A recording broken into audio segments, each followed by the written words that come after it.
When it comes to actually looking at the product that you want to launch, and I guess the first one is providing value. Now, it's an obvious thing, but what I mean by providing value is when you're actually looking at the product that you want to launch, when you're looking at the competition, what types of product they have, it's important to always ask yourself, what am I doing that is providing more value than the person next to me?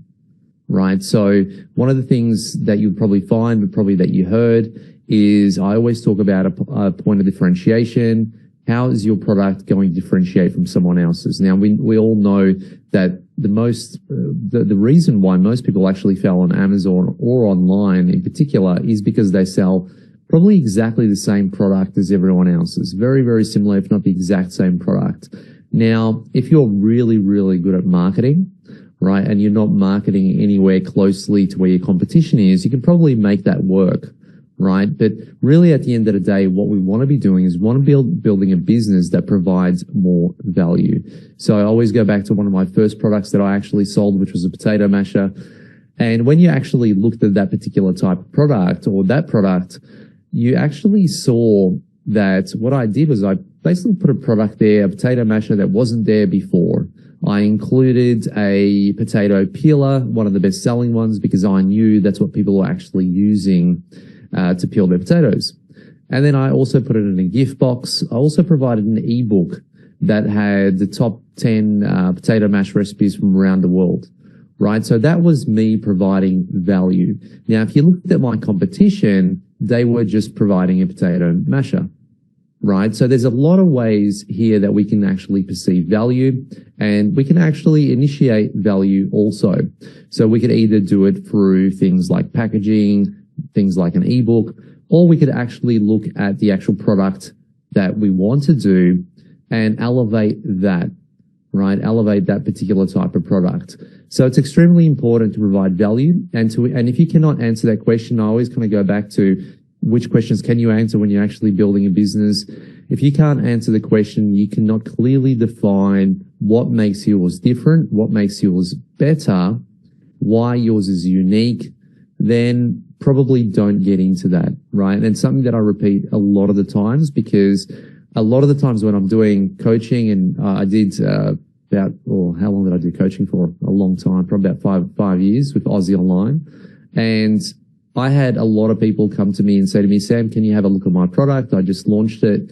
And this is usually always the case. I would look at their product and their differentiation, or they're not providing any value, or they're not even speaking to their actual customer and don't know exactly who their customer is, right? So these are all important things. So another thing is market research.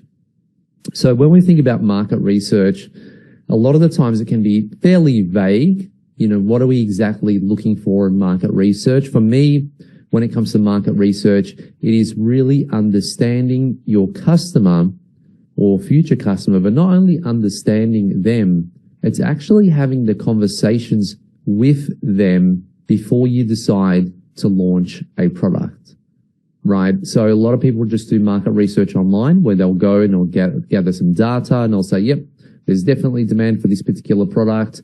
And then they might put together a customer avatar, which is great, but no one ever asks their potential future clients or customers if they're on the right track, if they have an idea or a product that they would be interested in buying, right? And that is, for me, extremely important. So when we're actually doing market research, what you can do is, let's say, for example, you're in the dog niche. So I'm currently working with someone actually in the dog niche. And one thing that we kind of realized is, and I was talking to her about dog niche. Why do you want to get into dog niche? And she was telling me about how she has a little dog. I can't remember the breed. Oh, it was a King Charles. She has a King Charles. And so basically she was telling me about how it has some health issues and things like that. And so initially she wanted to get into a completely different space. But then as we started talking, she was telling me about how she's really passionate about dogs. And I said, why are you passionate about dogs? And we're looking at And she was telling me that her dog's got a lot of health issues and its stomach hurts all the time. And then I started digging in a little bit deeper and asking her, what are you actually feeding the dog? And then I started looking at the ingredients and then I asked a couple of people here, because I know a few people that own pet shops here in Portugal that are basically food nutritionists, dog nutritionists, and they started looking at it and they're like, well, it's all sugar, it's all this. So then what we did was, for our market research, because she wants to create, and basically we thought of an idea to create some specific chews for these particular type of dog breeds. So because we knew they had a lot of health issues. So what we did as part of market research is I actually got her to go into, and this is a brand in Australia, I got her to go onto all the Facebook groups in Australia for that particular type of dog breed, right? And then now she's joined those particular types of pages, and those pages have about 14,000 people who own that particular dog in there. And then I told her to contact the admin of that actual Facebook group and to ask the admin if it was okay if she asked people questions in that particular group.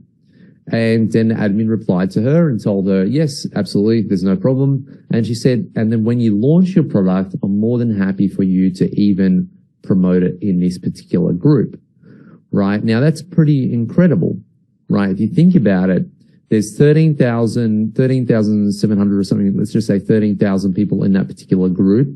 They're the exact target market of the product that she's looking at launching.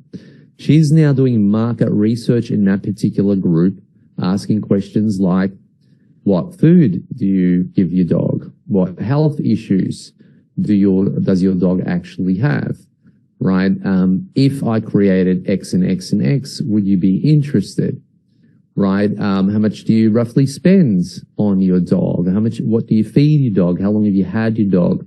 So basically, we're doing all the market research now through those particular groups, asking a question a week and getting the answers.